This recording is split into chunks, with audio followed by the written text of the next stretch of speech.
We just saw David Lammy put out a statement, and his office put out a statement that says that they are withdrawing some of these export licenses for the weaponry that they export to Israel. Now that's a good thing, right? But then you read further into it and you realize they're dropping 30 licenses for weaponry, but they're keeping 330 still. So, of the 350, they only dropped through 30. So what does that tell you? What does that tell you? Like, what does that tell you about the priorities? What does it tell you about keeping Israel accountable?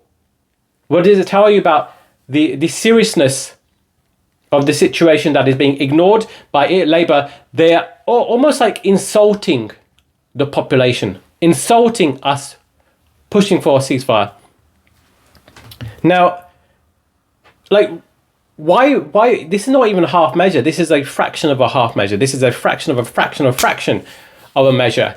Why would you just do that unless you want to use it as a virtue signaling exercise in order to push a certain electoral advantage to compare to the opposition, who obviously pure genocidal filth?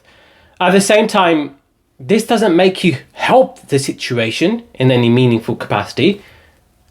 Are you doing anything to, truly at an institutional level, push for an arms embargo?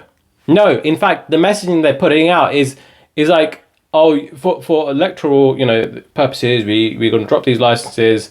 But yeah, Israel supports. Yeah. This is not an arms embargo. You're trying to, be like Stretch Armstrong, be one arm pulled towards that area, and another pulled in that direction, and in the end you achieve nothing apart from just simply continuing the status quo, which happens to be decided by Washington.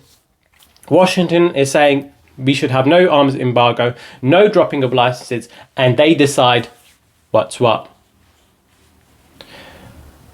Anyways, this is all ridiculous because UK aren't even in the top 2 of arms exports. I don't even think they're in the top 3.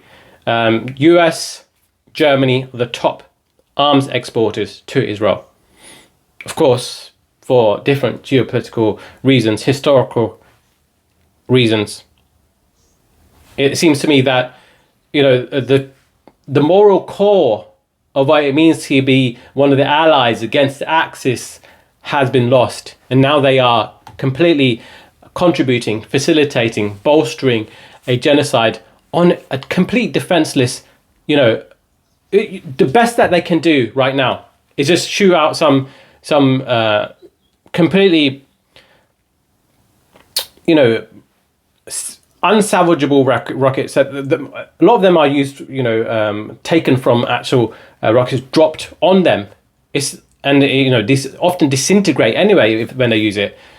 Not to condone what Hamas are, but they are consequence of the situation. They're consequences. There's consequence of the chess players in the game, which of course Israel, Netanyahu boasted about supporting Hamas as a way to to thwart Palestinian self-determination. And we're being gaslit. We're being, the mainstream news, mainstream politicians like David Lammy, but like BBC, they're all trying to gaslight us into thinking that they're going to make a difference. They care about the truth. That's not the truth. Anyways, hope you enjoyed this video. Please like, comment, and subscribe. That'd be very much appreciated. Thank you.